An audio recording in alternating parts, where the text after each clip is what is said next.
Hello class, welcome to the Prarabh Science classes and I tell you about some thought by APJ Abdul Kalam. You cannot change your future. Okay, आप अपना future नहीं बदल सकते हो but you can change your habits. आप अपनी habits बदल सकते हो और हैबिट्स बदलने की वजह से आपका फ्यूचर बदल सकता है. ओके तो अगर आप अपना फ्यूचर बदलना चाहते हो तो सबसे पहले अपनी हैबिट्स को बदलिए और हैबिट्स को बदलेंगे तभी आपका फ्यूचर बदल सकता है.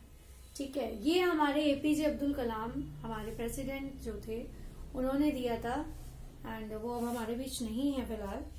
You can not change your future but you can change your habits and surely your habits will change your future. ठीक है, अगर आप अपना फ्यूचर बदलना चाहते हो, आप बैठे हो सोच रहे हो कल ऐसा हो जाए, है ना, एग्जाम में मेरे अच्छे नंबर आ जाए, मुझे पढ़ना भी ना पड़े, बट ऐसा नहीं पॉसिबल है ना. अगर आप अच्छी हैबिट्स रखते हो, अगर आप उस चीज को पढ़ते हो, अच्छे काम करते हो, लोगों से अच्छा व्यवहार रखते हो, बिहेवियर अच्छा रखते हो अपने पेरेंट्स के साथ, अपने सिबलिंग्स के साथ, ठीक है, तो आपका फ्यूचर सिक्योर. अगर हैबिट अच्छी है तो हैबिट से आपके कर्म अच्छे होंगे, कर्म अच्छे होंगे तो आपका फ्यूचर अच्छा होगा. ठीक है, so now we will discuss about today's topic and हमने 2 रिएक्शंस उसकी पहले डिस्कस कर ली थी. एक तो डायरेक्ट कॉम्बिनेशन रिएक्शन और दूसरी है हमारी डिसोसिएशन रिएक्शन. ये हमने कल की थी. डायरेक्ट कॉम्बिनेशन में क्या था, एलिमेंट्स हैं वो आपस में मिल जाते हैं, कंपाउंड्स बना लेते हैं. डिसोसिएशन में क्या था, वो ब्रेक डाउन हो जाते हैं, टूट जाते हैं, डिसोशिएट हो जाते हैं. And now in the displacement reaction, displacement में क्या होता है, जैसे आप क्लास में कुछ स्टूडेंट्स आगे बैठते हैं, कुछ पीछे बैठते हैं, तो टीचर कभी कभी क्या करता है, उनको एक्सचेंज कर देता है ना, आगे वालों को पीछे बैठा देता है, पीछे वालों को आगे कर देता है. तो कई बार ऐसा होता है कि आगे अगर 2 बच्चे बैठे हैं सीट में तो एक बैठा है और एक पीछे वाला आ जाएगा और एक आगे वाला पीछे चला जाएगा, है ना. तो यही हमारा क्या कहलाता है, डिस्प्लेसमेंट. ठीक है, इसमें हमारे डिस्प्लेसमेंट 2 टाइप्स के होते हैं. एक तो सिंगल डिस्प्लेसमेंट होता है और एक हमारा डबल डिस्प्लेसमेंट होता है. डबल में क्या होता है कि ये जो दोनों हमारी सीट्स हैं उसके दोनों स्टूडेंट्स हमारे एक्सचेंज हो जाते हैं किसी दूसरे के साथ. लेकिन जो डिस्प्लेसमेंट होता है उसमें एक स्टूडेंट खाली जाएगा, एक स्टूडेंट आएगा. ठीक है, इतना आई होप से समझ में आया होगा. तो अब हम डिस्कस करते हैं displacement reaction. Takes place when an element has replaced another element. ये क्या करता है, जब हमारे जो एलिमेंट है वो रिप्लेस हो जाते हैं दूसरे एलिमेंट्स के साथ, कंपाउंड के दूसरे एलिमेंट्स के साथ, जब हमारा एक एलिमेंट एक्सचेंज होता है तो वो कहलाता है हमारा डिस्प्लेसमेंट रिएक्शन. ठीक है, डिस्प्लेसमेंट रिएक्शन के एग्जांपल में जैसे हमने x प्लस वाई जेड ले लिया है तो x के साथ z कॉम्बिनेशन बना लेगा और y को ये अलोन छोड़ देगा. ठीक है, तो ये हमारा सिंगल डिस्प्लेसमेंट है. ऐसा समझिए, ये सिंगल डिस्प्लेसमेंट है. और एक चीज मैं आपको बता दूं, डिस्प्लेसमेंट रिएक्शन में हमारे क्या होता है, इसमें एबिलिटी होती है. कौन से एलिमेंट्स में इतनी एबिलिटी है कि वो दूसरे को अपने को क्या कर सके, उससे डिस्प्लेस कर सके. ठीक है, हर एलिमेंट की अपनी एक एबिलिटी होती है कि वो अपनी एबिलिटी के अकॉर्डिंग क्या कर सकता है, एक्सचेंज कर सकता है अपने एलिमेंट्स को एक दूसरे के साथ. ठीक है, a more electropositive metal displaces a less electropositive metal from its aqueous solution. aqueous solution लिया है, उसमें से अगर मोर हमारा ज्यादा इलेक्ट्रोपॉजिटिव वाला मेटल है, ठीक है, उसकी इलेक्ट्रोपॉजिटिविटी ज्यादा है, वो क्या करेगा, किसको करेगा, लेस वाले को करेगा, जिसकी इलेक्ट्रोपॉजिटिविटी कम होगी उससे अपने आप को वो डिस्प्लेस कर लेगा. जैसे हमारा zinc plus CuSO4 gives ZnSO4 plus copper. ठीक है, ये हमारी एक केमिकल रिएक्शन है. अब इसमें ये बताते हैं हमारी जो इलेक्ट्रोपॉजिटिव सीरीज है, ठीक है, हमारी एक पूरी सीरीज है, जैसे पोटेशियम सोडियम, ठीक है, potassium sodium calcium manganese, calcium manganese, aluminium, zinc, Fe, Pb, H, Cu, Hg, Ag, Pt और Au. इसके बाद आएगा Au. ठीक है, ये हमारी इलेक्ट्रोपॉजिटिव सीरीज है मेटल्स की. अब ये जो हमारा इलेक्ट्रोपॉजिटिव मेटल है ये कैसा है, ये हमारा क्या है, मोर इलेक्ट्रोपॉजिटिव है, मोर इलेक्ट्रोपॉजिटिव मटेरियल है हमारा। ठीक है, ये मोर इलेक्ट्रोपॉजिटिव मेटल्स है हमारे और मेटल है। देखिए इसमें ये जो जिंक है ये कॉपर से ऊपर है या नीचे है, ये जिंक है हमारा और ये कॉपर है, तो कॉपर से ऊपर है ना, तो इसकी इलेक्ट्रोपॉजिटिविटी कैसी होगी, ज्यादा होगी हमारे कॉपर से। ठीक है, और जब ये इसको डिस्प्लेस कर देगा तो यहाँ पे क्या होगा, डिस्प्लेस करने के बाद ये हो जाएगा लेस इलेक्ट्रोपॉजिटिव मटेरियल, मेटल बन जाएगा। ठीक है, क्योंकि हमारा क्या है, इलेक्ट्रोपॉजिटिविटी हमारे सीरीज पे डिपेंड करती है। ये हमारा ऊपर है तो इसकी इलेक्ट्रोपॉजिटिविटी क्या होगी, ज्यादा होगी कॉपर के कंपैरिजन में। ठीक है, इसी तरह Cl2 plus 2 kBr potassium bromide की रिएक्शन कराई तो अब ये क्या है हमारा, ये नॉन मेटल की है। ठीक है, ये मेटल की थी हमारी, ये हमारा है मोर इलेक्ट्रोपॉजिटिव नॉन मेटल, और ये हमारा लेस इलेक्ट्रो ये पॉजिटिव में नहीं आएगा, ये निगेटिव में आएगा हमारा। यहाँ पे नॉन मेटल की बात हो रही है, इलेक्ट्रो निगेटिव नॉन मेटल्स, और ये हमारा लेस इलेक्ट्रो, मुंह में वही चढ़ा होता है पॉजिटिव, तो निगेटिव आता ही नहीं है, ये हमारा नॉन मेटल। ठीक है, मोर इलेक्ट्रोनेगेटिव नॉन मेटल और ये हमारा लेस इलेक्ट्रोनेगेटिव नॉन मेटल जब ये एक्सचेंज कर लेगा। तो क्लोरीन की जब पोटेशियम ब्रोमाइड से इसने रिएक्शन कराई तो ये क्या करेगा, डिस्प्लेस कर देगा ये। ठीक है, डिस्प्लेस कर रहा है, यहाँ पे भी ये डिस्प्लेस कर रहा है। ठीक है, डिस्प्लेसेस पोटेशियम, किसको डिस्प्लेस कर रहा है, क्लोरीन ब्रोमाइड को डिस्प्लेस कर रहा है, ब्रोमीन को ये निकाल रहा है। ठीक है, इसी तरह magnesium plus copper sulphate, manganese sulphate, और क्या बना लिया इसने, कॉपर बना लिया।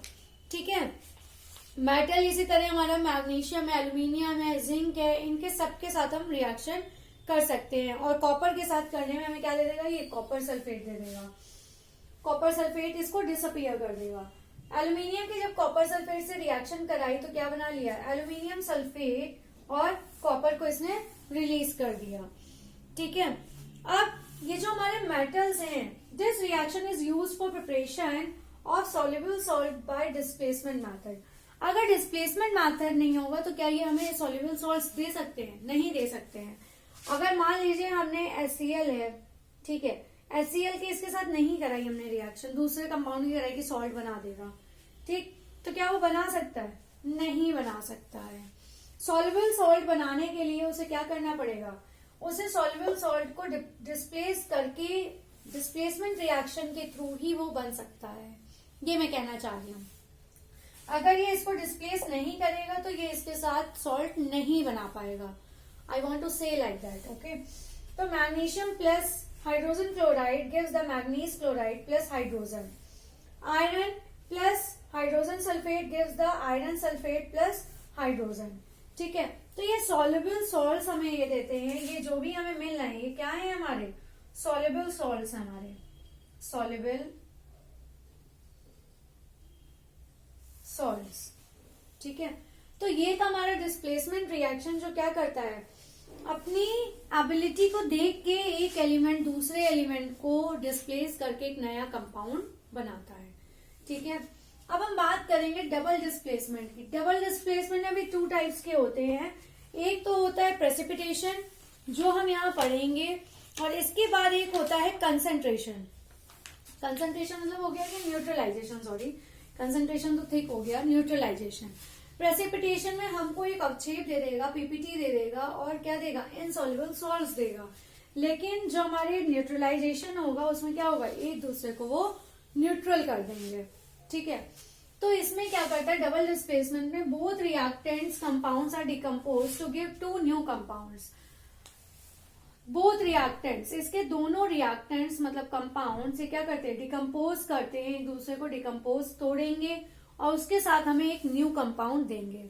जैसे XY प्लस AB है हमारा, ठीक है, तो ये हमारा क्या होता है, एक हमेशा याद रखिए जो भी कंपाउंड्स होंगे, जैसे ये भी हमारा, ठीक है, तो इसमें K पॉजिटिव और Cl नेगेटिव होगा। कभी भी पॉजिटिव पॉजिटिव मिलके एक कंपाउंड नहीं बनाएंगे, ठीक है। हमेशा क्या होगा, अलग अलग हमारे कंपाउंड्स होंगे, अलग मतलब चार्जेस के होंगे, निगेटिव और पॉजिटिव।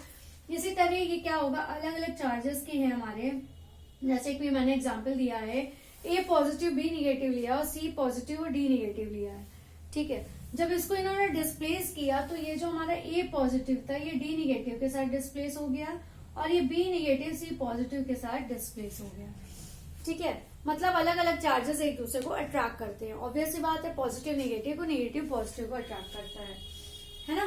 तो यही बताना चाह रहे हैं कि बोथ रिएक्टेंट्स, ये जो दो अलग अलग रिएक्टेंट्स हैं, ये क्या करते हैं, हमारे डिकम्पोज हो जाते हैं, टूट जाते हैं और हमें ये न्यू कंपाउंड्स दे देते हैं डिस्प्लेस होके। Reaction between two compounds in aqueous solution, जो रिएक्शन होती है टू कंपाउंड्स के बीच में एक एक्वस सोल्यूशन में, हमेशा जो भी इनमें रिएक्शंस होती है वो एक्वस सोल्यूशन में होती है, इसकी भी और उसकी भी, to give two new compounds, और ये हमें क्या दे देते हैं, दो नए कंपाउंड्स दे देते हैं। In which one is insoluble called precipitate. इनमें क्या होता है, जब दो हमें कंपाउंड्स मिलते हैं तो उसमें एक ऐसा मिलता है जो इनसॉल्युबल होता है और एक सॉल्युबल होता है, और जो इनसॉल्युबल सॉल्ट मिलेगा वही क्या होगा, हमारा प्रेसिपिटेट होता है, अवक्षेप होता है। उसी को हम प्रेसिपिटेट या पीपीटी या पावर पॉइंट नहीं कहते हैं, पावर पॉइंट भी कहते हैं पीपीटी को, लेकिन केमिस्ट्री में हमारे पीपीटी प्रेसिपिटेट को बोलते हैं, ओके। इसको हम और क्या लिख सकते हैं, पीपीटी ऐसे भी लिख सकते हैं, ठीक है। अब जैसे इसके एग्जांपल्स हैं, कैल्शियम क्लोराइड की हमने किससे कराई, सोडियम कार्बोनेट से कराई, ठीक है। तो सोडियम कार्बोनेट ने क्या किया, ये पॉजिटिव था, ये निगेटिव है, ये पॉजिटिव है, ये निगेटिव है, ओके। तो जो ये पॉजिटिव है ये इसके निगेटिव से रिएक्शन करेगा और इसका निगेटिव इसके पॉजिटिव से करेगा, तभी तो डबल डिस्प्लेसमेंट होगा, जब दोनों आपस में एक दूसरे से क्या करेंगे, जगह को एक्सचेंज करेंगे। तो इस सोडियम ने इस क्लोरीन के साथ किया तो बनाया 2NaCl, sodium chloride that is the salt, and calcium carbonate, ये क्या है हमारा कैल्शियम कार्बोनेट, इसी को हम लाइमस्टोन भी कहते हैं, ठीक है। ये हमारा प्रेसिपिटेट इनसॉल्युबल सॉल्ट है। इसी तरह जिंक नाइट्रेट, जिंक नाइट्रेट की जब रिएक्शन की किससे, सोडियम कार्बोनेट से, तो उसने क्या दिया, सोडियम नाइट्रेट और प्लस जिंक कार्बोनेट दिया। तो जिंक कार्बोनेट हमारा क्या है, ये भी इनसॉल्युबल प्रेसिपिटेट है, salt, insoluble salt and precipitate. इसी तरह जिंक सल्फेट की रिएक्शन अमोनियम कार्बोनेट से किया तो अमोनियम सल्फेट और जिंक कार्बोनेट हमको इसने दे दिया। और ये सारे कैसे हैं, ये जितने हैं ये सारे हमें प्रेसिपिटेट में मिले हैं और ये इनसॉल्युबल सॉल्ट्स हैं, ठीक है। इसके बाद इसमें एक चीज और मैं डिस्कस करूंगी, एनालिटिकल केमिस्ट्री में जब ये पॉजिटिव रेडिकल के साथ रिएक्शन करते हैं तो ये हमें कुछ कलर्स और ऑर्डर भी देते हैं, ठीक है। ऑर्डर मतलब ORDER वाला नहीं है, ऑर्डर मतलब स्मेल होता है, ठीक है। ये अलग अलग हमें कलर्स में प्रेसिपिटेट दे देते हैं, जिसको हम डिस्कस कर लेते हैं। और ये हमारा डबल डिस्प्लेसमेंट, हमारा प्रेसिपिटेशन डबल डिस्प्लेसमेंट का दी एंड हो जाएगा। उसके बाद हम इसका क्या पढ़ेंगे, मैंने बताया डबल डिस्प्लेसमेंट में भी एक टाइप और है हमारा क्या, न्यूट्रलाइजेशन, है ना। तो अब हम ये पढ़ेंगे कि प्रेसिपिटेट का यूज क्या होता है, ठीक है। Use of PPT reactions in analytical chemistry. Analytical chemistry में इसका क्या यूज होता है, for identify the positive radical in a salt by analyze the color of PPT। देखिए जो ये PPT रिएक्शंस होती हैं, यूज ऑफ PPT रिएक्शंस, ये जो प्रेसिपिटेट की रिएक्शंस होती हैं एनालिटिकल केमिस्ट्री जो होती है उसमें यूज की जाती है। और इससे क्या करते हैं, जो पॉजिटिव रेडिकल्स होते हैं उनके कलर को आइडेंटिफाई करते हैं, ठीक है। यही कहा है, identify the positive radical in a salt by analyze the colour of PPT, मतलब प्रेसिपिटेट। अब जैसे इसकी एक रिएक्शन है, हमने ले लिया आयरन ले लिया, ठीक है। इसकी रिएक्शन देख लेते हैं। FeSO4 की जब इन्होंने 2NaOH से कराई रिएक्शन, ठीक है, NaOH से जब इसने रिएक्शन कराई तो इसने क्या दे दिया, Na2SO4 दे दिया प्लस FeOH का होल ट्वाइस दे दिया, मतलब आयरन हाइड्रोक्साइड दे दिया। तो यही हमारा क्या होगा, यही हमारा पीपीटी बनके मिल जाएगा। ठीक है, लेकिन ये इनसॉल्युबल होता है, ये भी कैसा होगा, इनसॉल्युबल पीपीटी देगा ये हमें। और ये कैसा होता है, ग्रीन कलर का होता है, ग्रीन कलर का होता है, ग्रीन कलर का प्रेसिपिटेट हमें ये दे देगा। ठीक है, क्योंकि इसमें ये पूछा जाता है, कलर पूछा जाता है इसका।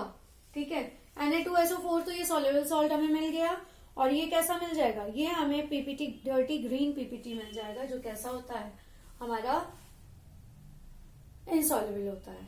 ठीक है, उसके बाद हम पढ़ेंगे एक और, इसमें देख लेते हैं हम, एक रिएक्शन और दे देते हैं, पीबी की दे देते हैं।